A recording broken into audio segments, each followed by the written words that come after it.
Boa noite, Levi. Tudo bem com vocês? Que privilégio estar aqui mais uma vez, mas agora acompanhado, e muito bem acompanhado, né? Deixa eu ligar aqui.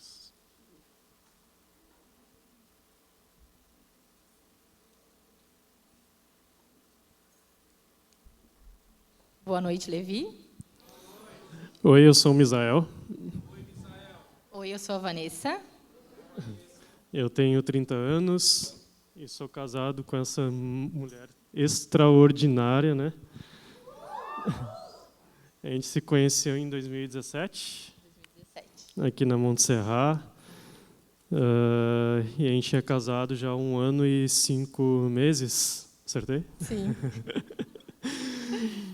E hoje a gente quer compartilhar um pouquinho do que Deus fez na nossa história, né?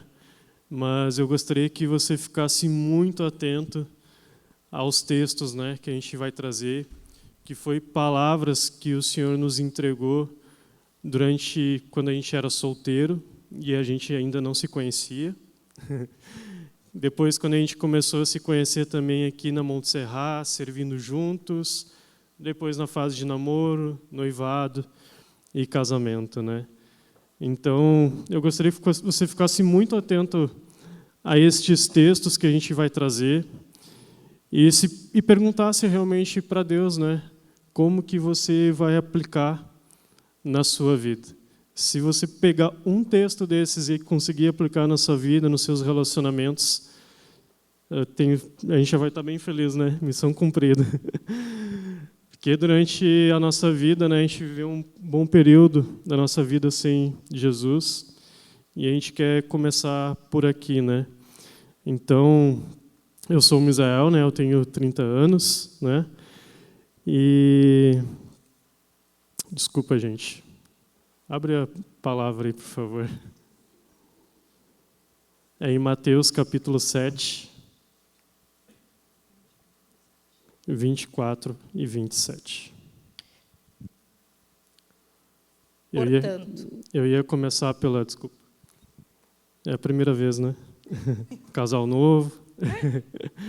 Aos poucos a gente vai se entrosando. A gente estava refletindo quando foi entregue essa missão, né? Confiada essa missão de trazer a palavra aqui hoje sobre a série Relacionamentos, né? Santificados. Eu estava perguntando para Deus, né, que texto, né, poderia trazer para hoje que trouxesse realmente tudo que a gente viveu, né, todas as fases, momentos que a gente viveu até aqui. E Deus me deu nos deu, né, o texto de Mateus 7, versículo 24 ao 27. Então a gente está vivendo essa série Relacionamentos Santificados. Uns 2 sábados atrás, né, o Vitor e a Mari, né, a Marina, trouxeram uma palavra andando longe, né, dos limites. Semana passada, o André e a Mi trouxeram uma palavra, não lembro qual era o título, mas era sobre relacionamentos tóxicos, né? Que tóxico não é as pessoas, né, mas sim o pecado que habita em nós, né? Então, a gente vai começar lendo agora esse texto e depois a gente vai contar um pouquinho da nossa história. Portanto, quem ouve estas minhas palavras e as pratica é como o homem prudente que construiu a sua casa sobre a rocha. Caiu a chuva, transbordaram os rios, sopraram os ventos e deram contra aquela casa. E ela não caiu, porque tinha seus alicerces na rocha. Mas quem ouve estas minhas palavras e não as pratica é como um homem insensato, que construiu a sua casa sobre a areia. Caiu a chuva, transbordaram os rios, sopraram os ventos e deram contra aquela casa. E ela caiu, e foi grande a sua queda. Então, imagina que aqui nós temos 2 casas, né? E geralmente quando a gente lê esse texto, a imagem que vem é uma casa. A gente vê a casa e a rocha, a casa e a areia, né? E, na verdade, quando eu li esse texto, eu vi duas casas construídas, né? Mas eu via nas duas areia, né? Era isso que eu enxergava. Então, essa imagem que a gente tem sobre elas é que as duas casas, na verdade, elas estão sobre a areia, né? Mas, sei lá, fiquei dentro de uma cena em que vi uma tempestade vindo sobre ela, né? E somente uma delas caiu. Isso aconteceu porque uma delas, né, apesar da gente enxergar que as duas estão sobre a areia, né, as duas estão iguais, né, mas quando a tempestade veio, somente uma delas permaneceu, né, porque provavelmente a pessoa que construiu essa casa, ela cavou fundo até encontrar a rocha. Então, provavelmente um construiu uma casa, parece, né, ter construído sem imaginar que poderia vir uma tempestade. Ou pode ser também que ele tenha construído a casa realmente para cair, né, mas eu não consigo imaginar que alguém comece um relacionamento com a intenção de terminar, ou entre no casamento com a intenção de terminar, né? Alguém aqui gostaria de entrar no relacionamento e ver essa casa, a sua casa cair, né? Acredito que não, mas tenho certeza que vocês entrariam hoje no relacionamento com o propósito de que esse relacionamento glorificasse, permanecendo no Senhor, na rocha, né? E qual é a casa que o texto está nos dizendo que permanece, né? É o que pratica a palavra, o que ouve a palavra, né? O que obedece a palavra. Então, por que começamos por aqui? Que a gente acredita que se você buscar, né, a palavra de Deus, se humilhar, né, e obedecer, tem tudo para os seus relacionamentos dar certo. Jamais conseguiríamos construir um relacionamento, né, uma casa ou um casamento saudável sem a pessoa de Jesus nas nossas vidas, sem a sua palavra como o centro da nossa vida, sem obediência a Ele, né? Jamais seríamos saudáveis um para o outro, né, sem Jesus em nossas vidas. A nossa história, ela conta isso, né, de que sem Jesus nada a gente seria. E hoje gostaríamos então de contar um pouquinho dessa história, né, trazer princípios que depois de tomar a decisão, né, por Jesus passamos a praticar, ser restaurados por Ele, né, ainda no individual, né, quando a gente nem ainda se conhecíamos, serem transformados por Deus, né, para que no momento certo, né, houvesse o convite para a gente sair, para namorar, para noivar, e até o pedido de casamento, e até hoje, né, o Senhor tem nos sustentado. Então eu vou começar por mim. Então, bem resumido mesmo, porque boa parte de vocês já conhecem um pouco da minha história, mas depois a gente pode marcar um café também e contar mais detalhes. Então, eu nasci num lar cristão, meus pais são cristãos, são casados até hoje, eu tenho uma estrutura boa familiar, eu conhecia a palavra, né, mas boa parte até os meus 21 anos ali eu não praticava. Eu tinha, na verdade, assim, tudo para dar errado, né? Que como a gente lê o texto aqui, aquele que ouve e não pratica, a sua vida vai dar errado, né, cara? Então, porque já não na infância, né? Já na infância eu tive contato muito cedo com a pornografia, né? Eu beijei a primeira menina quando eu era na infância, mas ela já era uma jovem, né? Na adolescência, já morando em Porto Alegre, eu vim para Porto Alegre com 15 anos, então faz 15 anos que eu moro em Porto Alegre. Me afundei ainda mais na pornografia, e com 17 anos eu tive um ato homossexual. E lá com meus 21 anos, né, quando finalmente eu parecia estar firmado em Jesus, né, ter vencido todas essas batalhas, eu novamente caí e dessa vez fui ainda um pouco mais longe, né, se é que dá para dizer assim. Então eu fui em festas e me envolvi também com bebida alcoólica. Moralmente, a minha vida ela só piorava, né? Mas isso eram as obras da carne, né, se manifestando na minha vida, pois na verdade eu andava sem a pessoa de Jesus em mim. E andar sem Jesus é o pior que pode te acontecer. Eu concordo contigo. Porque minha vida sem Jesus era o pior que estava acontecendo comigo também. Então, vou compartilhar com vocês também um breve resumo da minha história, focada também na parte de relacionamentos. Apesar de ter muitos parentes pela parte materna, cristãos, eu não nasci em um lar cristão. Meus pais não eram cristãos. Tínhamos valores, tinha uma estrutura familiar, mas eles não conheciam a Cristo. Perdi minha mãe muito cedo, com apenas 12 anos de idade. E a partir desse momento, lembro que o meu coração se fechou e se rebelou.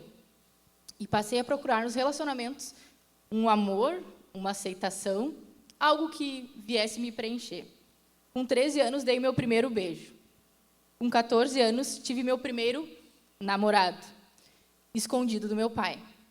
Eu pedi permissão para ele não me liberou, proibiu de namorar, e eu escolhi não obedecer. Então, e apesar de externamente eu vestir essa máscara de boa filha, de obediente, internamente eu era extremamente desobediente e rebelde. Minha primeira relação sexual foi aos 15 anos, e antes de completar 16, eu já havia rompido o namoro. Entre os 16 e 17, eu ficava me relacionando com meninos de forma descomprometida. Lutava contra pensamentos impuros, sedução, vaidade, muita manipulação, ira, entre muitos outros pecados. Com 17 anos, tive meu primeiro namoro permitido pelo meu pai. Na realidade, eu perguntei e já tinha dado uma resposta. Ele resolveu ceder dessa vez. Um namoro sem propósito, movido por motivações pessoais, por duas pessoas tóxicas. Mas foi dentro desse relacionamento que me dei conta de que a minha vida inteira me relacionei de forma errada. Sempre querendo agradar o meu ego, movido pelas minhas vontades em realizar os meus desejos. Mas, aos 20 anos, terminei esse relacionamento e, em torno de um mês e meio depois, comecei o meu relacionamento com Jesus. Amém. Obrigado. É muito importante trazer a nossa história aqui para vocês, porque o resultado da vida que vínhamos levando, né, tinha tudo para dar errado. E a gente sempre desejou ter uma família, né? Mas quando Jesus ele entrou nessa história, na nossa história, né, ele fez tudo dar certo. Ele mudou o curso da nossa vida, a nossa rota. E tudo começa em Jesus, né? Ele é o fundamento, ele é a rocha, né? Onde os nossos relacionamentos eles precisam ser alicerçados e construídos. Sozinho, né? Você não vai conseguir. Você pode tentar, mas você não vai conseguir construir um relacionamento saudável. Você precisa de Jesus o tempo todo. Então a gente gostaria de compartilhar com vocês parte da nossa história, continuar repartindo com vocês parte da nossa história, onde nós já tínhamos um relacionamento sério, primeiro com Jesus, onde passamos a ouvir e obedecer a Ele. Então, o primeiro ponto que a gente gostaria de trazer, né, para vocês é preparando a casa, né? Pode dizer também preparando o terreno, né? Então, o primeiro texto está em Filipenses 4, e versículo 6. E eu vou pedir para minha esposa ler. E diz: não andem ansiosos por coisa alguma, mas em tudo, pela oração e súplicas e com ações de graça, apresentem seus pedidos a Deus. Esse texto me lembrou muito, né? Na verdade, Deus me deu uma palavra sobre ansiedade quando ainda eu tinha 18, 19 anos, por aí. E eu sempre fui muito ansioso por um relacionamento, queria casar muito cedo. Por mim, com 18 anos já estaria casado, pela minha vontade. Eu desejava muito ter família. Mas eu acho que pela minha ansiedade também feri muitas meninas, né? E por vezes também fui ferido pelos relacionamentos. E teve um tempo que eu estava buscando muito Jesus, realmente, verdadeiramente, sincero. Mas também meu coração estava muito ansioso, eu queria muito casar, né? E eu achava que aquele era o momento certo, porque eu estava em Jesus. E aí eu fui num culto e uma irmã lá trouxe uma palavra para mim, que eu estava realmente com uma ansiedade, né? Deus revelou para ela que eu estava com uma ansiedade para o relacionamento. E eu realmente reconheci aquilo. E foi bem no momento, até esqueci de falar isso para ela, agora eu lembrei. Foi nessa mesma palavra, essa mesma irmã falou que Deus estava preparando uma esposa para mim. E eu ia saber o momento certo. Eu ia ter certeza, ia ter convicção disso. Que essa mulher seria sábia e filha do rei. Então era um momento que eu estava com muita ansiedade no coração. E Deus falou para mim, tu vai saber a hora certa, fica em paz, né? E eu lembro que eu cheguei até para o meu pai e falei, pai, uma irmã lá entregou uma palavra para mim sobre a pessoa certa para a minha vida. E ela disse, mas eu não entendi muito bem, mas ela disse que seria sábia e filha do rei. Aí meu pai, é filha do rei ou filha de... se for filha de rei é porque o pai dela é rico, né? Aí não, mas eu acho que é filha do rei. Não, eu também acho que é filha do rei. Mas eu sempre encontrei meninas que eram sábias depois, né? Que meu coração estava centrado em Jesus. Principalmente aqui na Montserrat, a gente tem mulheres muito sábias aqui, né? Mulheres muito sábias, tementes a Deus. Uma salva de palmas para essas mulheres, que elas realmente têm um coração muito bonito centrado em Jesus. E também perguntava, mas todas também são filhas do rei. Todas são filhas de Deus, né? Como que eu vou identificar isso? Então essa foi a minha oração a partir daí. Deus me ajuda a compreender quem é essa pessoa específica. Então foi um tempo que eu comecei a preparar o meu coração, né? E a orar por uma esposa. E eu buscava uma mulher sábia e filha do rei. Essa palavra também foi uma palavra que Deus usou muito, né? Na realidade, todos os versículos que falam sobre a ansiedade falam muito comigo. E outra palavra que Deus usou em conjunto foi Salmos 21, 14, que diz, espere no Senhor, seja forte, coragem, espere no Senhor. Então, depois que eu entendi o propósito do casamento, né, porque antes eu não tinha esse entendimento, propósito do casamento, propósito da constituição de uma família, eu já fiquei com uma ansiedade tremenda de querer buscar realmente viver isso. E Deus só me dava palavras sobre isso, sobre orar e sobre esperar. Né? Não andei ansiosos, né, por coisa alguma, mas em tudo pela oração e súplicas e com ações de graça apresentem seus pedidos a Deus. Então, realmente foi uma busca constante, né, de querer primeiro me relacionar com Deus, acalmar o meu coração para eu realmente não ser movida novamente pelas minhas emoções, mas para que eu tivesse um discernimento e um entendimento do Senhor de quem era o meu marido. E essa palavra também Deus usou muito comigo quando eu enxerguei o Misa como uma possibilidade de namorado. Porque, como eu já vi alguns requisitos da minha listinha que ele tinha, né? Ele era um homem temente a Deus, servo comprometido, ele era um líder. Eu já queria descobrir, já queria ter uma ação de descobrir se ele tinha todo o resto da lista. Então, eu fui orar e pedir palavras de confirmação para o Senhor, para saber se era realmente o Misa, né, a pessoa. E foi quando Deus me deu realmente essas palavras, né, de orar e esperar. Para quem luta com ansiedade, sabe que esperar é bem desafiador. Deus me fez esperar muito. Foi um ano em torno de orar e esperar e entender se realmente o Misa era a pessoa que o Senhor tinha para mim. E algo que Deus me trouxe em relação ao novo, né, esse novo relacionamento que eu iria entrar, é que todos os outros relacionamentos eu tinha tomado as iniciativas, né? Eu tinha dado à frente.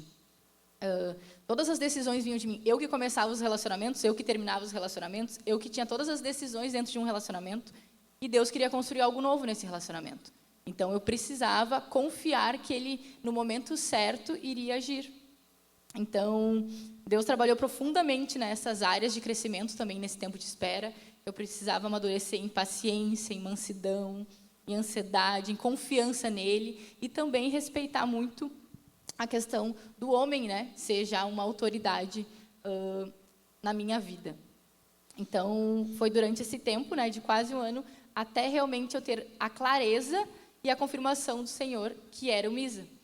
E também nesse tempo de oração, né, algo que a gente lembrou, que a gente não deu nenhum passo em relação um ao outro, de ir conversar, de tomar alguma iniciativa, porque a gente não tinha nem clareza nem confirmação do Senhor de que eu não tinha certeza que Ele era o meu marido, que Ele seria o meu futuro esposo. Então, em relação até que o Vitor e a Marina trouxeram, né, sobre os limites emocionais, para a gente não se envolver emocionalmente nem fisicamente, eu realmente escolhi esperar no Senhor, porque eu sabia que se eu tomasse qualquer tipo de atitude, isso poderia gerar uma expectativa tanto no meu coração como no coração do Misa, porque eu não tinha convicção e nem clareza de nada ainda. E isso foi tão importante para mim, porque Deus usou a espera dela e a minha também, para realmente proteger também o meu coração. Eu me envolvia muito fácil emocionalmente com uma pessoa. E a primeira vez que eu vi a Vaca entrando no prédio, eu já me chamou a atenção, né? E eu já queria conhecer ela, né, me aproximar dela. Só que eu achei que ela tinha um namorado. E aí o cara namorado, e o cara era meu amigo ainda, né, o rapaz. Eu acho que ele está aí até. Aí eu assim, então já era, né, tem namorado, não vai rolar, né. Aí eu descobri, não sei de que forma, eu não perguntei, mas que era amigo, né. Mas também ela não era convertida, era a primeira vez que ela estava vindo aqui na igreja. E aí Deus falou, espera, né, espera e veja os frutos. Espere e veja o crescimento dela. E aí eu esperei. Então eu comecei a orar, não por ela, eu orava por uma esposa, né? Tinha as características de caráter, conduta, né? Postura que eu gostaria, mas ela ficou no meu radar, né? Então, comecei a orar por uma esposa durante esse período, né? E foi tão importante porque uns textos antes ali do versículo 24, deixa eu ver se eu acho aqui até. Ele fala ali sobre a persistência da oração, né? Peçam, no versículo 7 de Mateus 7, diz assim: peçam e lhes será dado, busquem e encontrarão, batam e a porta lhes será aberta. Pois todo o que pede recebe, o que busca encontra, e aquele que bate, a porta será aberta. Então, durante esse período que eu estava solteiro, foi muito importante eu orar com persistência. E eu estava lá no meu trabalho, lá. Eu lembro que uma vez eu cheguei aqui na Montserrat, eu tinha caído na pornografia, e um irmão me abraçou lá no fundo, lá, eu servi na hospitalidade. Eu estava muito quebrado. O irmão abraçou lá no fundo, lá. A gente teve um momento muito especial com Deus, ali confessei meu pecado para ele. E ele deu uma meia volta, pegou uma água, voltou, ele falou, mano, ora por uma esposa. E eu, como assim? Eu pensando, como assim? O cara, acabei de confessar, caí na pornografia, o cara quer que eu ore por uma esposa. Não faz sentido nenhum. Mas saí inquieto aquilo ali. E eu aprendi muito com meus pais que todo conselho é sempre bom levar para Deus e fazer o filtro em Deus. E eu levei para Deus. Deus, eu caí em pornografia, confessei, eu sei, o Senhor me perdoou, senti a sua presença, né? o Senhor me restaurando, mas não faz muito sentido aquele conselho. Para mim não faz. E Deus falou, não, cara, é hora de começar a orar. E eu trabalhava numa loja que eu tinha 2 horas de intervalo, né? Meia hora eu almoçava e 1h30 eu orava por uma esposa. Eu não quero dizer, né? Isso não é porque eu sou um homem de muita oração, não, não sou não. Eu tenho muitos desafios na oração, na disciplina espiritual até hoje. É uma batalha mesmo para mim. Mas Deus mandou eu orar por uma esposa. E à medida que eu persistia em oração por uma esposa, Deus foi revelando no meu coração várias motivações erradas, carências, coisas que Ele precisava restaurar.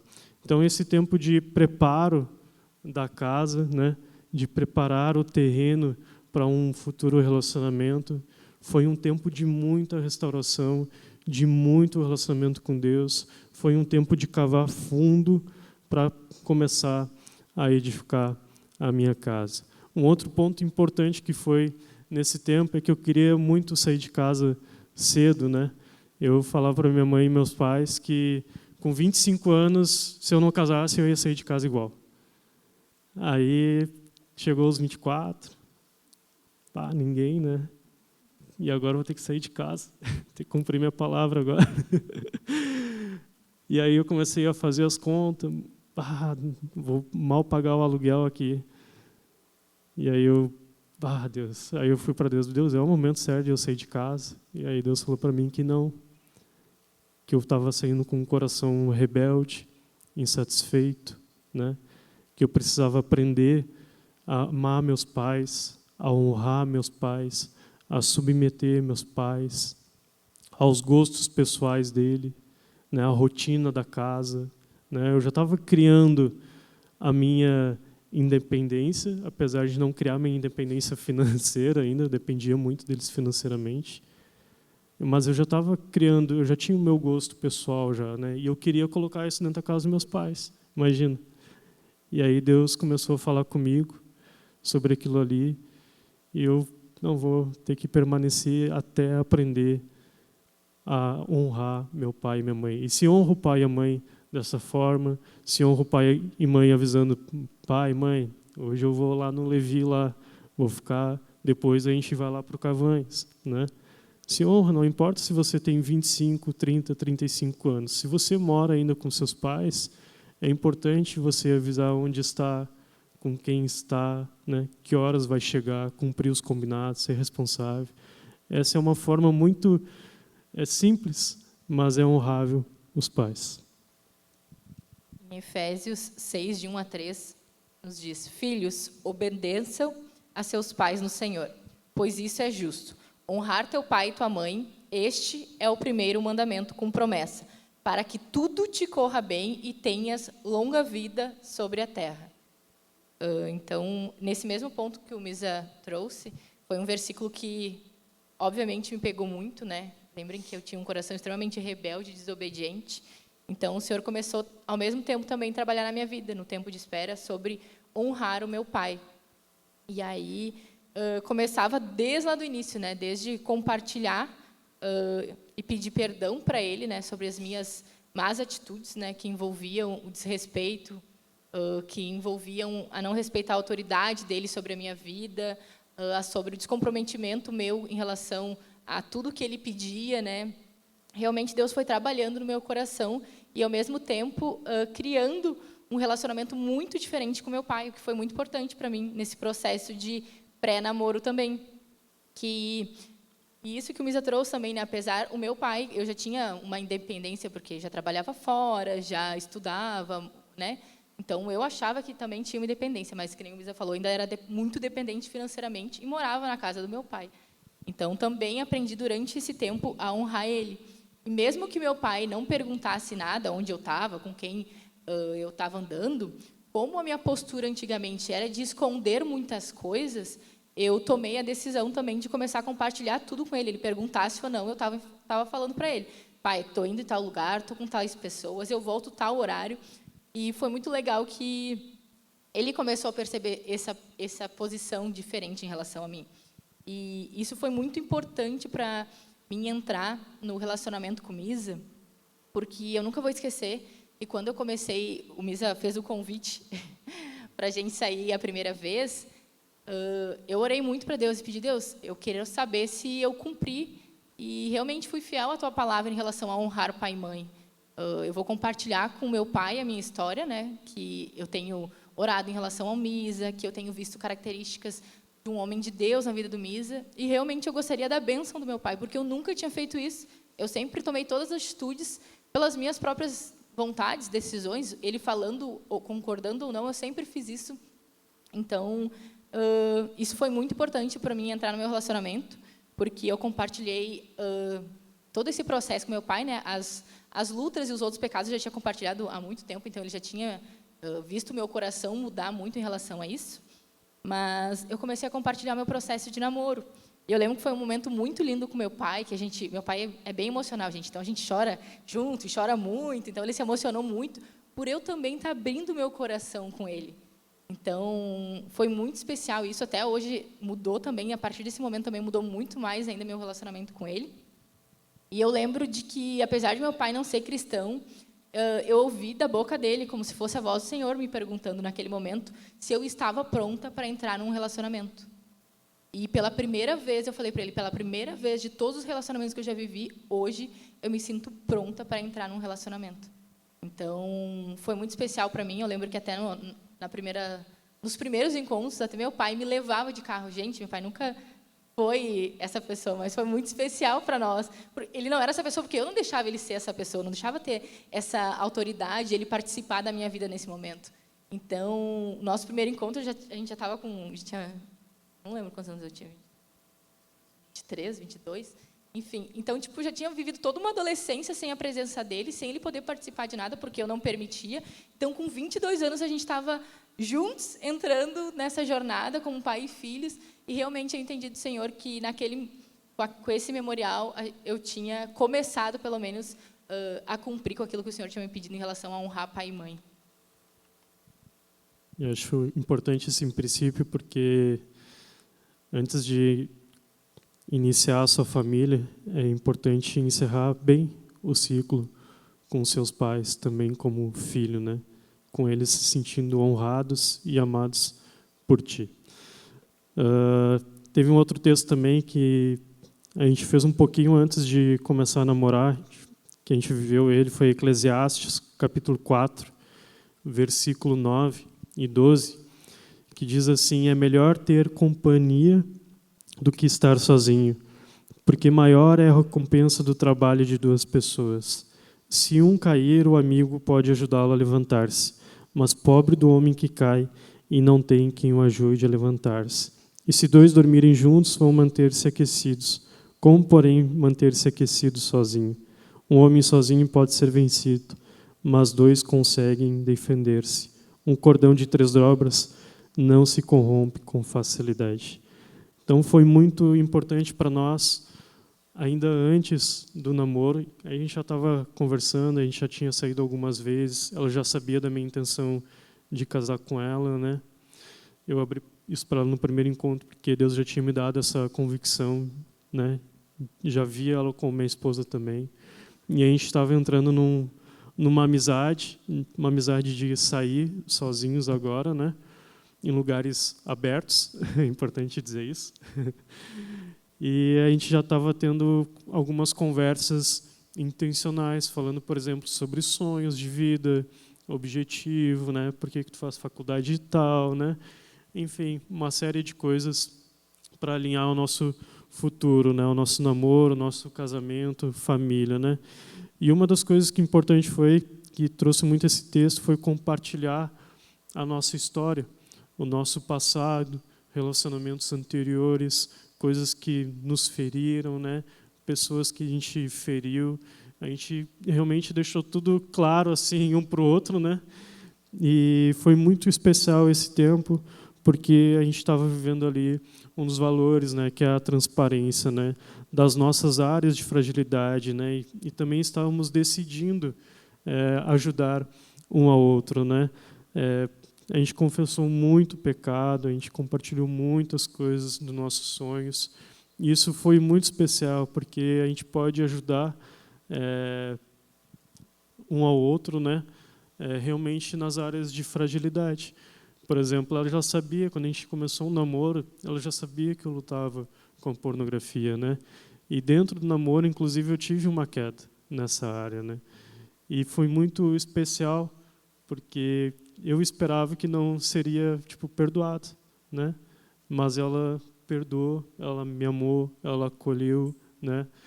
Para eu não cair mais, realmente, né? Foi graça de Deus com a minha vida, porque eu vi nela uma auxiliadora, realmente, uma pessoa que me encorajava a ir para mais perto de Jesus.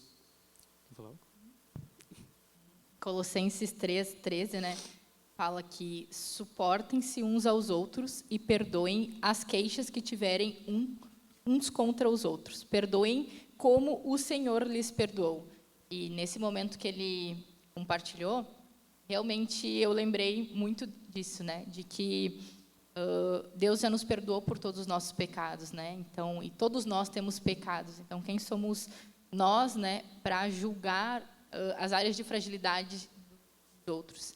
E eu também tinha o entendimento de que, apesar, sim, de querer construir um casamento e de ver muitas áreas boas no Misa, eu sabia que ele ia ter áreas de luta e ele sabia que eu ia ter áreas de luta, né? Então, dificilmente a gente vai encontrar alguém perfeito, alguém que não vai ter nada para ser restaurado, alguém que não vai ter nenhuma área de fragilidade, alguém que não vai ter nenhum tipo de luta. E é muito importante a gente entrar no relacionamento com essa consciência de que a gente vai se tornar um casal e a gente vai precisar se ajudar, se perdoar e viver realmente isso diante do Senhor, né? Porque a gente já tinha feito um compromisso no compartilhar nossa história, a gente já tinha sido totalmente vulnerável, transparente, para que a gente tivesse liberdade um com o outro de a gente crescer juntos nessas áreas. Então, sempre que a gente tinha esses momentos de fragilidade, né, de pecados, de confissão, a gente sempre lembrava disso, desse compromisso que a gente tinha de ajudar um outro a crescer, né, de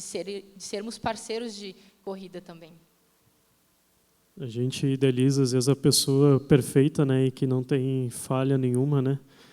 Mas não existe, né, o perfeito, né? Perfeito é só Jesus. E casar com Jesus, acho que ninguém vai conseguir casar com ele aqui. Mas a gente abraçou realmente a história um do outro e fizemos um compromisso com Deus, né, de auxiliar um ao outro. Porque eu sabia que também poderia auxiliar ela e ajudar ela no crescimento pessoal dela e espiritual dela nas áreas de fragilidade e de luta dela. Assim como ela também sabia que podia me ajudar e aí crescer nas minhas áreas de luta, né? Ninguém casa aqui, né? Ou pelo menos não deveria de casar com a intenção só de ser feliz, né? Mas a gente casa para fazer o outro feliz. E a gente só consegue fazer isso a partir de um relacionamento com Jesus, né? Se a gente se sente amado por Ele, cuidado, perdoado por Ele, né? A gente vai conseguir amar o outro também a partir do que Cristo fez por nós. O segundo ponto que a gente vai trazer é que depois que a gente cava fundo, né, prepara o terreno, né, a gente poderia trazer outras coisas aqui, a gente começa a construir essa casa, né, a edificar essa casa. E eu gostaria de ler com vocês Provérbios, capítulo 16 e verso 1. Provérbios 16 e verso 1. Ao homem pertencem os planos do coração, mas do Senhor vem a resposta da língua. Bem curtinho o texto, né? O homem faz planos, né? Tem uma versão que fala que o homem faz planos, mas a resposta certa vem do Senhor, né? E falando assim sobre planos, né? Quando a gente estava namorando, né? Uma das coisas que eu pedi para ela, assim, nesse namoro, um dos combinados que a gente fez, que a gente desfrutaria desse namoro, né? E no momento que Deus falasse comigo sobre casamento, eu ia pedir ela em casamento. E foi lá por novembro, mais ou menos assim, né? Deus começou a me trazer, chegou o momento certo de pedir em casamento. Então, eu comecei a colocar as coisas na planilha, né? Fazer todo o planejamento e tal. Acho que vai dar para casar tranquilo aqui, né? Tal, financeiramente falando, né? Que foi uma das preocupações que a gente tinha. E, enfim, a gente colocou tudo na planilha com o salário que eu ganhava, com o que ela ganhava também, recebia. Tudo isso a gente conseguiria pagar o nosso casamento, lua de mel, sei lá, aluguel, financiar um apartamento, alguma coisa do sentido. Então, a princípio, estava tudo bem planejado, bem organizado, e a gente ia viver felizes para sempre, sem adversidades, sem contratempos, né?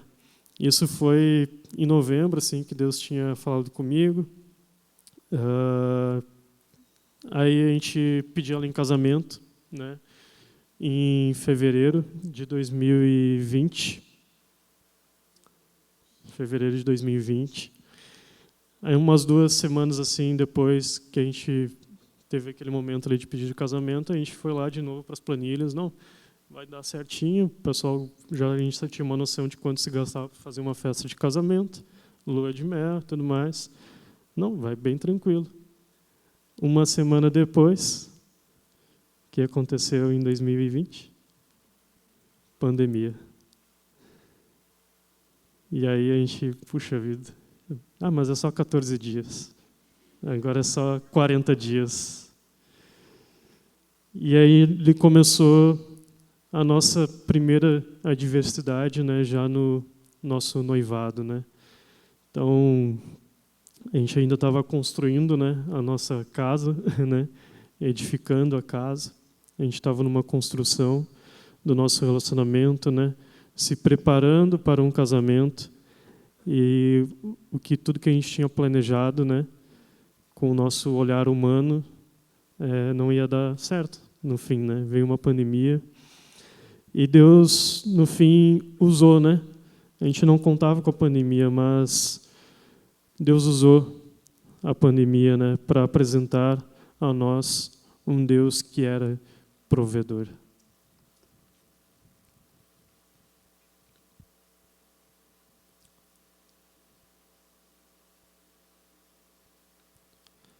Em Efésios 3:20 diz que aquele que é capaz de fazer infinitamente mais do que tudo que pedimos ou pensamos, de acordo com o seu poder que atua em nós.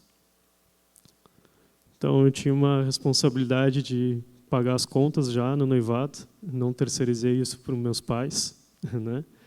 Que a gente estava se preparando já para um casamento. E quando a gente casa, a gente tem que deixar pai e mãe, né?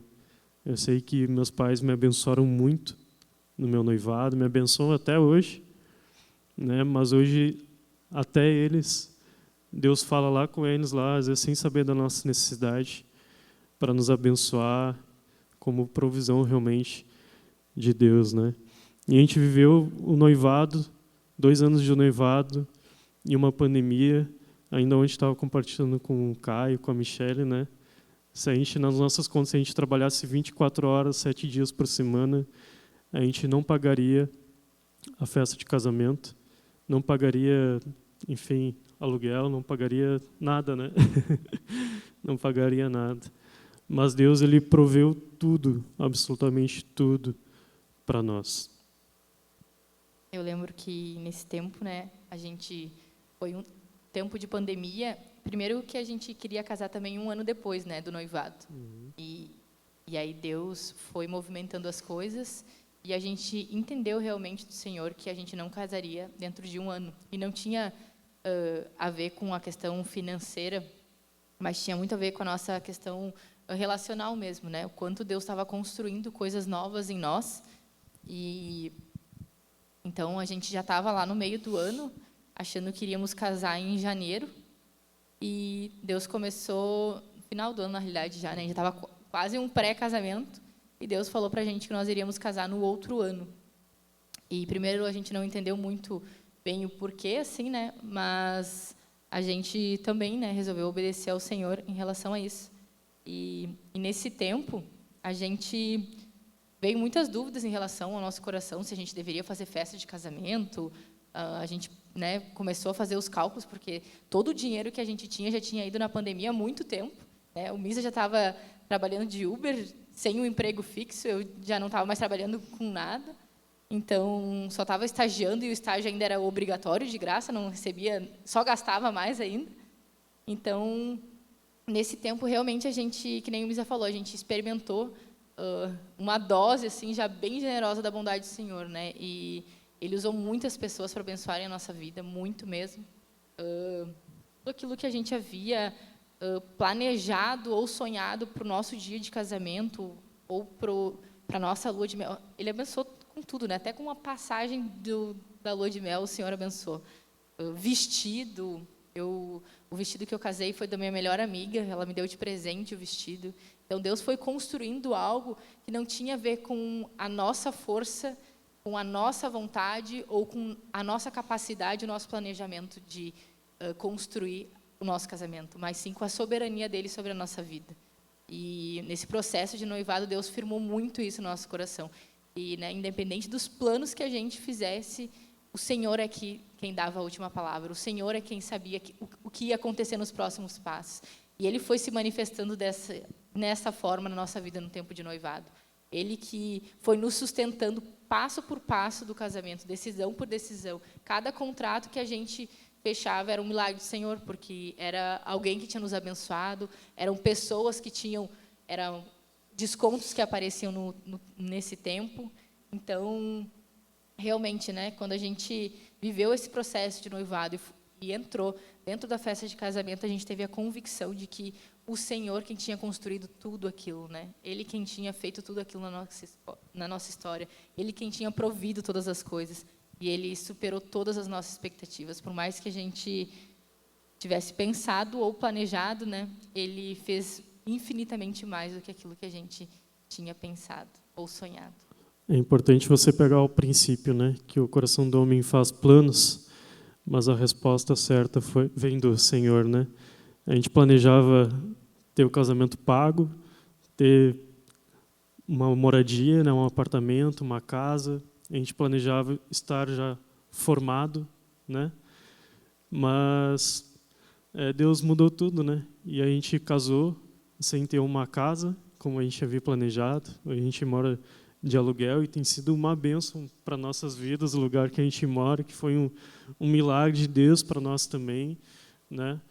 A gente vai se formar agora no segundo semestre, né? Ela está voltando para a faculdade agora, vai se formar depois de casada.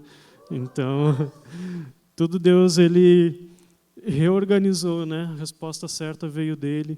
E a gente, apesar de toda a diversidade, né? Apesar de toda a diversidade que a gente enfrentou na pandemia, né? No nosso noivado, Deus ele proveu, né?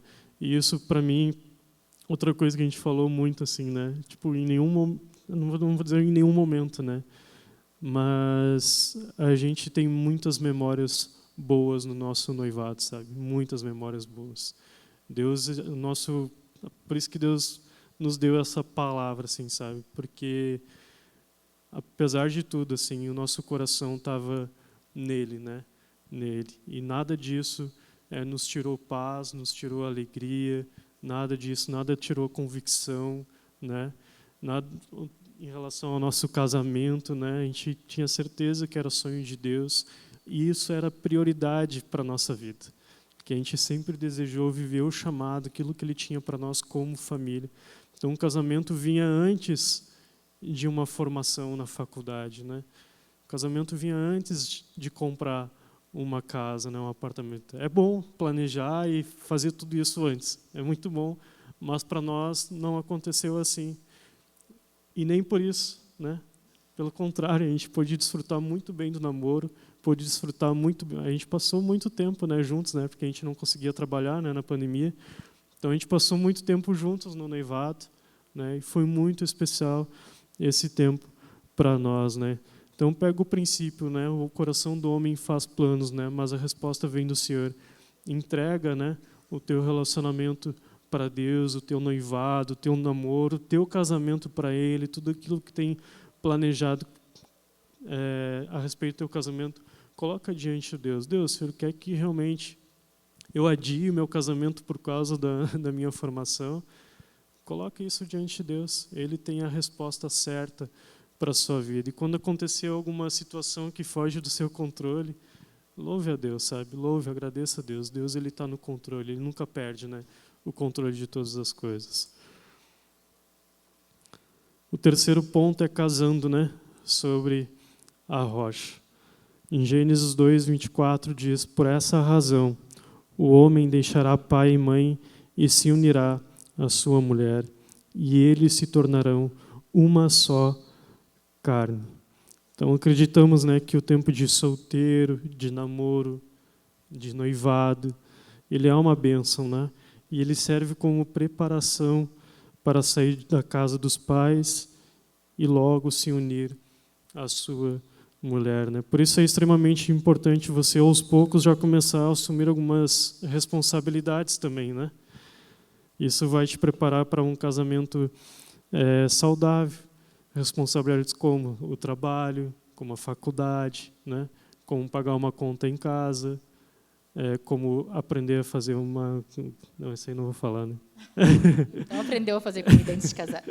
Eu não aprendi. Aí agora, quando a Vá não está em casa ou não está com tempo para fazer comida, o cardápio lá é frango e legumes assados na air fry.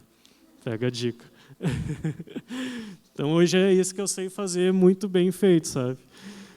Mas, cara, isso atrapalha um pouco, né? Atrapalha um pouco a gente. São coisas que a gente ainda precisa crescer, que eu já poderia ter aprendido quando ainda era solteiro, né? Limpar a casa. Então são responsabilidades que você já consegue assumir dentro de casa e que vai te preparar, né, para o teu casamento, né, para ter um casamento saudável. É menos uma coisa para lidar, né, dentro de casa. Então, quando a gente casa, né, a gente começa a ter essa responsabilidade financeira, emocional, né, espiritual também, né? Então a gente não vai mais poder recorrer aos pais, né? Então já no namoro, noivado, né, é você que vai ter que pagar a janta, né, do namorado com o dinheiro do seu trabalho, né? Não com o dinheiro do seu pai. Tudo isso é crescimento, né, para nossa jornada como homem, né, como mulher, né? E agora, a partir desse momento que a gente começa a assumir a responsabilidade como marido, né, e marido, eu ia falar, e esposa, a gente vai ter que correr só para um lugar, em primeiro lugar, né, que é Jesus, né? Não é mais os nossos pais, né? Muitas coisas a gente vai ter que ir para Ele, né? Buscar Jesus, confiar nele, que Deus vai prover, que Deus vai nos dar direção. É dele que vem a resposta. Então logo que a gente casou, quer dizer, no noivado, apesar de uma pandemia, por Deus a gente foi encorajado. Deus nos deu uma palavra, usou o pai, meu sogro, o pai dela, né, para realmente como uma palavra vinda de Deus, que é para a gente comprar um apartamento. E a gente comprou um apartamento, eu ganhei R$15 aquele mês no Uber. A gente não tinha crédito, não tinha cartão, não tinha nada para comprar um apartamento, mas o crédito foi aprovado, não sei como. Eu falei, Deus, já que foi aprovado, eu sei que você vai prover. No outro mês, eu lembro que a parcela era tipo uns R$400. Eu ganhei exatamente R$400 no Uber. E tipo, começou as coisas a melhorar, não sei, e realmente foi Deus provendo para nós. A gente comprou aquele apartamento, a gente ia entrar para o apartamento 3 meses antes do casamento, e no fim a gente não recebeu o apartamento, né? Mais uma situação do noivado que veio para o casamento, que fugiu do nosso controle. E aí o que a gente ia fazer, né? Porque a gente estava pagando financiamento, a gente não queria ficar em dívida lá. E aí Deus começou a nos conduzir para morar na casa do sogro por um tempo, né? E eu e ela em crise, né? Gênesis 2:24, né? Para deixar pai e mãe, e a gente na casa do sogro.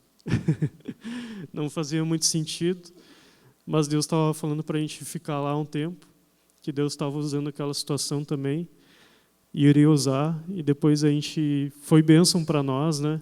Aprendi muito com o sogro, com a rotina de casa, como homem, muitas coisas a gente pôde aprender, né? Mas a gente tinha um prazo lá. Deus tinha nos dado esse prazo também, né?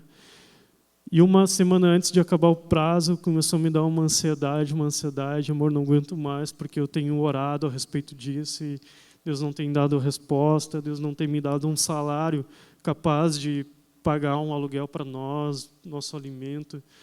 Deus não está provendo, né? Começou já aquele coração assim ansioso, né? Reclamando e clamando ao mesmo tempo. E aí Deus nos proveu um apartamento no mesmo dia, né? Que a gente começou, oramos juntos sobre aquilo ali.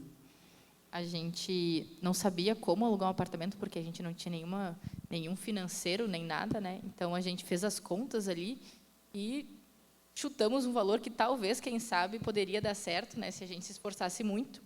E a gente resolveu colocar acho que foi até num grupo aqui da Monte Serra, dizendo que a gente queria alugar um apartamento por tanto, mas a gente não tinha aquele tanto, né? Mas por fé a gente já colocou que tinha que ser no máximo aquilo ali. E realmente Deus usou muito, né? Foi no mesmo dia que a gente começou a orar, entender que a gente iria sair naquele tempo. Ele usou um casal de irmãos aqui da Monte Serra para nos abençoar nesse tempo, em que a gente não precisaria pagar o aluguel, a gente só iria pagar realmente um condomínio, né?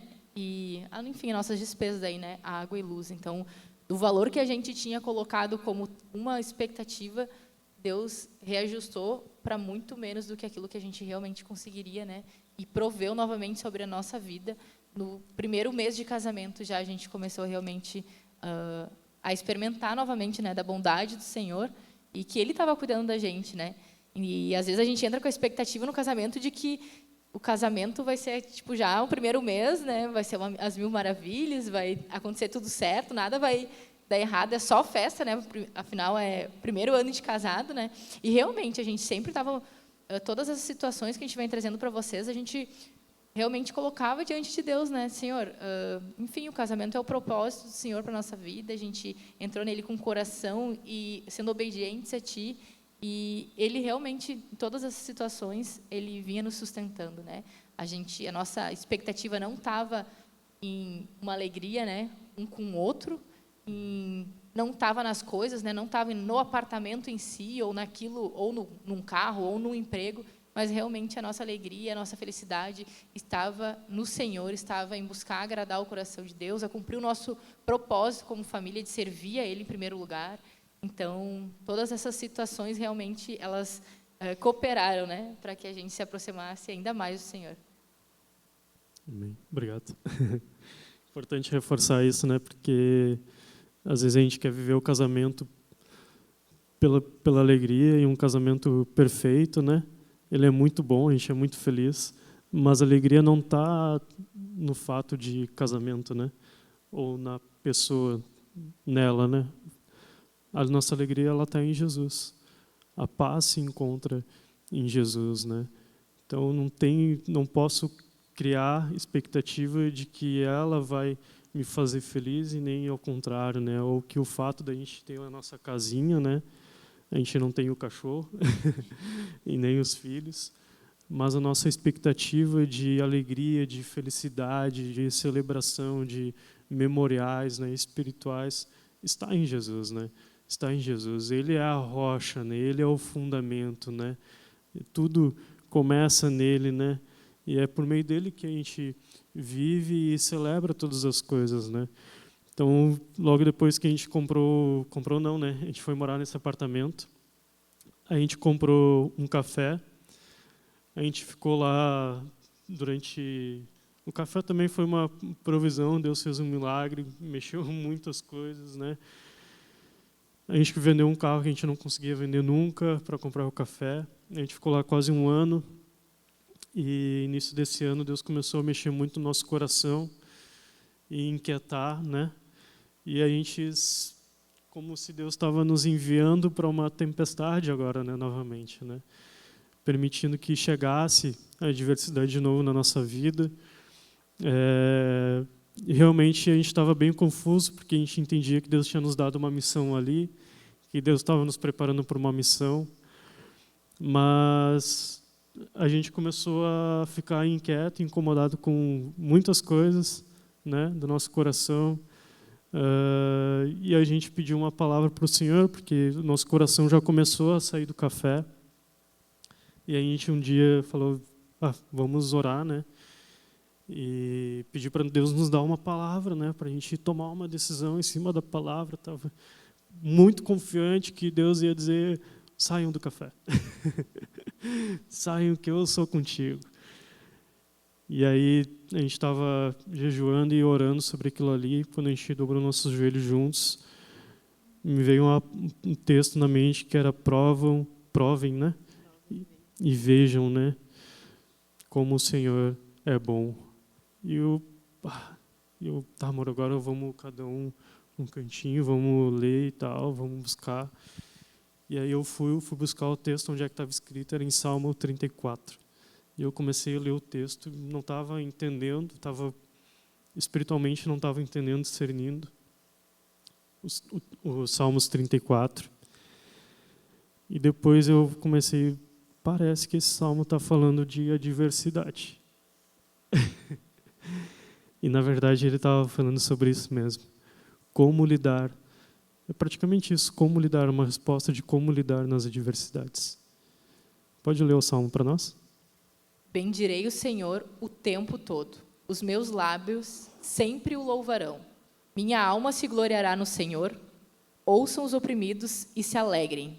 Proclamem a grandeza do Senhor comigo. Juntos exaltemos o seu nome. Busquei o Senhor e ele me respondeu. Livrou-me de todos os meus temores. Os que olham para ele estão radiantes de alegria. Seus olhos jamais demonstrarão decepção. Este pobre homem clamou, e o Senhor o ouviu, e o libertou de todas as suas tribulações.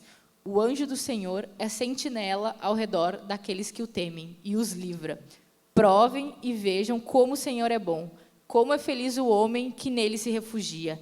Temam o Senhor, vocês que são os seus santos, pois nada falta aos que o temem. Os leões podem passar necessidades e fome, mas os que buscam o Senhor de nada têm falta. Venham, meus filhos, ouçam-me, e eu lhes ensinarei o temor do Senhor. Quem de vocês quer amar a vida e desejar ver dias felizes? Guarde a sua língua do mal e os seus lábios da falsidade. Afaste-se de todo o mal e faça o bem. Busque a paz com perseverança. Os olhos do Senhor voltam-se para os justos, e os seus ouvidos estão atentos ao seu grito de socorro. O rosto do Senhor volta-se contra os que praticam o mal, para apagar da terra a memória deles. Os justos clamam, o Senhor os ouve e o livra de todas as tribulações. O Senhor está perto dos que têm o coração quebrantado e salva os de espírito abatido. O justo passa por muitas adversidades, mas o Senhor o livra de todas. Protege todos os seus ossos, nenhum deles será quebrado. A desgraça matará os ímpios, os que odeiam o justo serão condenados. O Senhor redime a vida dos seus servos. Ninguém que nele se refugia será condenado. Então essa foi a palavra que o Senhor nos deu em como lidar, né, com esse tempo a partir de que mês? De março, mais ou menos, né, depois do carnaval ali. A gente começou a ficar muito inquieto com aquilo que a gente estava, no local onde a gente estava trabalhando. E Deus nos deu essa palavra. Prova e veja como o Senhor é bom.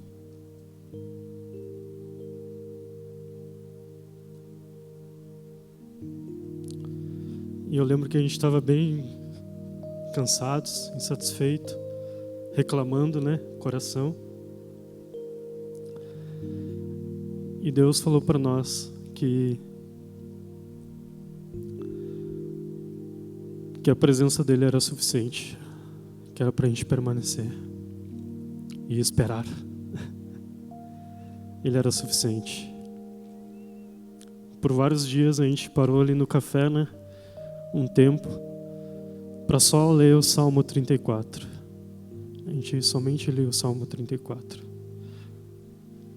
E muitas vezes a gente chorou nesse Salmo, né? Tivemos experiências com Deus. Lembro uma vez que a Vá, antes de ler o Salmo, ela sentiu uma dor muito forte no ombro. E ali o texto fala que nenhum dos seus ossos, né, será quebrados. E, se a palavra está falando, eu vou orar sobre isso, né? Deus, a tua palavra fala que nenhum dos nossos ossos será quebrados. Então a gente orou ali em nome de Jesus, amém, que a dor saísse. Acho que foi, até não sei se foi a Mia que chegou lá na hora, viu a gente meio chorando lá. Foi a mãe, né? A Cotinha.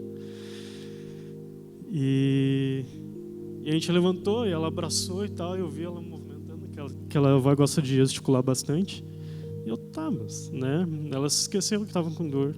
Daqui a pouco ela veio assim, não estou sentindo dor nenhuma, e era uma dor muito forte.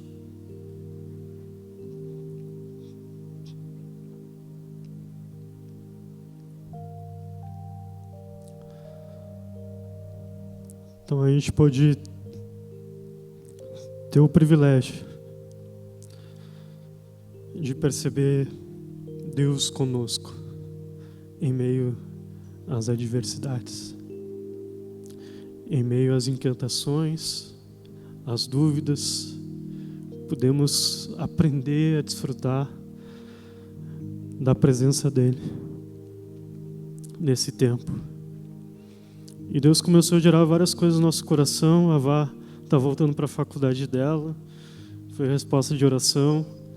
Deus começou a falar para mim: precisa servir mais a igreja, eu te quero mais lá, estou te convidando para servir mais na igreja. E eu queria muito servir a igreja, mas eu tinha que também ajudar em casa, né, financeiramente. Como homem eu tinha essa responsabilidade. E eu, todos os jeitos, tentando conseguir uma vaga de trabalho que fosse pouco trabalho, carga horária de trabalho, e me desse um salário só para pagar pelo menos o alimento em casa, o aluguel. E nesse período, o Salmo 34 sempre, né, batia, martelava na nossa mente. E a gente buscando muito a Deus, a gente alicerçando nosso coração em Deus, firmados em Deus.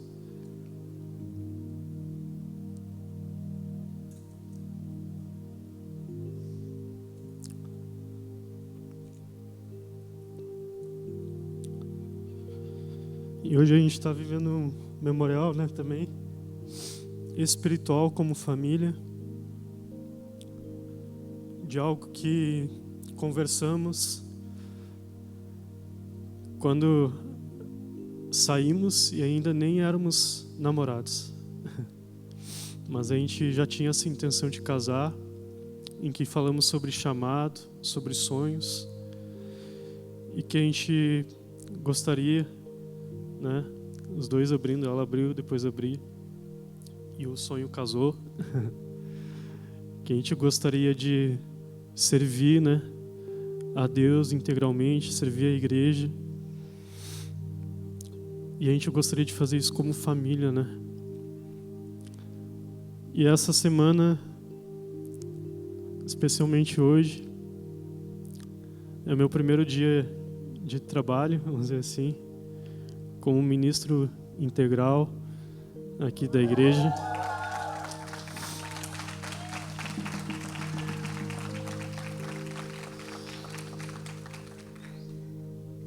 E a gente está muito feliz por isso.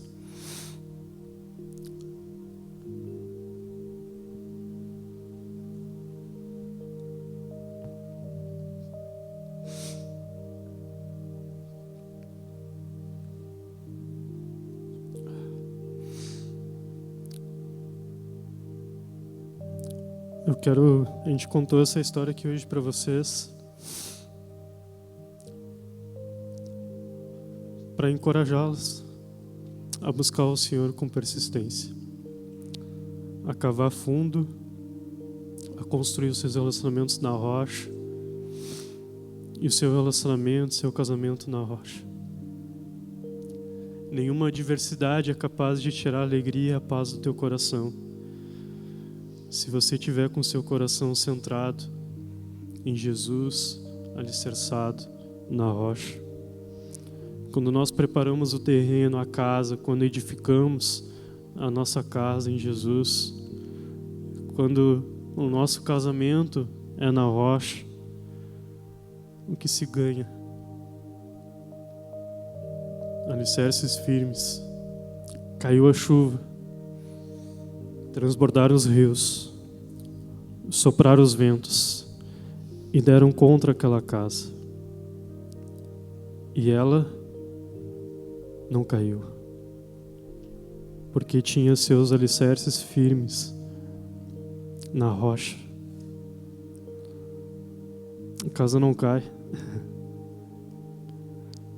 A casa não cai quando você firma o seu coração em Jesus.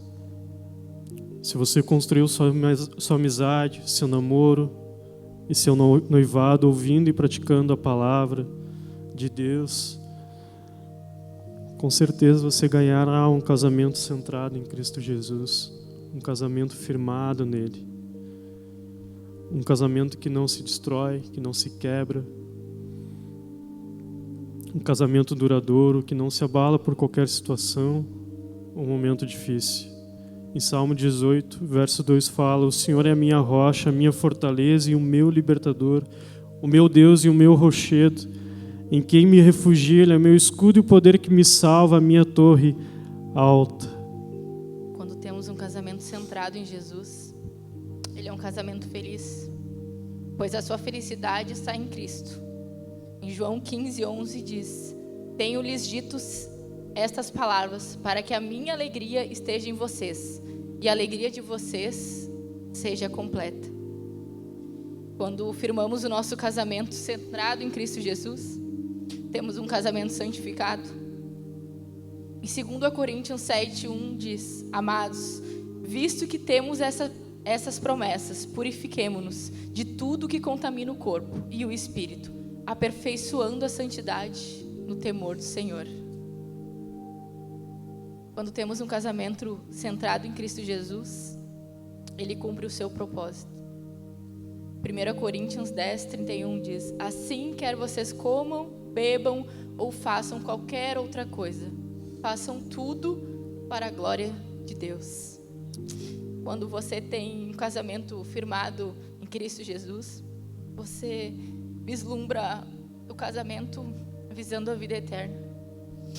Em 2 Coríntios 4:18 diz: assim, fixamos os olhos não naquilo que se vê, mas no que não se vê, pois tudo o que se vê é transitório, mas o que não se vê é eterno.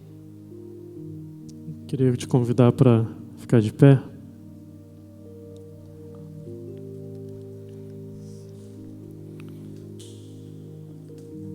Em Deus, Ele te convida, você que está solteiro, a cavar mais fundo hoje, a orar com persistência. E eu quero te encorajar assim como eu fui encorajado. Ore por uma esposa. Ore por um esposo. Você não precisa ter um nome ainda. Ah, mas eu não tenho trabalho, eu não estou formado, eu não quero casar agora. Não importa, o casamento ele começa na oração. Ele não começa a partir do seu trabalho ou da sua faculdade. Ele começa na oração. Então comece a orar já por uma esposa, comece a orar por um esposo. O que Deus espera é que você peça a Deus com persistência, que você cave fundo no seu relacionamento com Ele, que você consagre e confie absolutamente tudo ao Senhor. E com coragem, saia com coragem. Precisa ter coragem para sair da casa dos pais e se unir ao seu cônjuge, firmados na rocha que é Jesus. Ele é a certeza de um casamento seguro e feliz. Sozinho você não vai conseguir. Você precisa de Jesus. Ele é a certeza de um relacionamento, de um casamento seguro e feliz. Nenhuma adversidade é capaz de tirar a sua alegria em Jesus. Em Jesus você pode fazer o outro feliz. Em Jesus você pode servir o outro com alegria, com gratidão. E o nosso convite hoje é que, se você quiser, tem tomado uma decisão no seu coração por Jesus, se você tem percebido que a sua vida ainda não está firme, ou que você não está cavando fundo, você não está construindo, que seu coração não está contente e alegre em Jesus, eu quero te convidar aqui para vir à frente. Você que é solteiro, gostaria de uma oração, uma bênção, mas vem aqui na frente também para orar por uma esposa. Não tenha vergonha disso. Não tenha vergonha disso.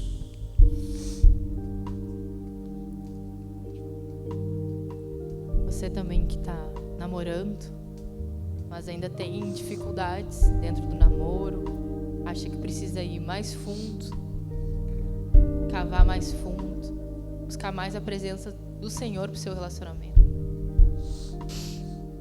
Você que está noivo, noiva, e também deseja construir a casa na rocha de forma sólida, alicerçar no Senhor, você pode vir aqui na frente. Você vai ter a oportunidade de vir aqui na frente agora. A gente vai estar orando por você. Enquanto você ouve este louvor, pode vir aqui na frente.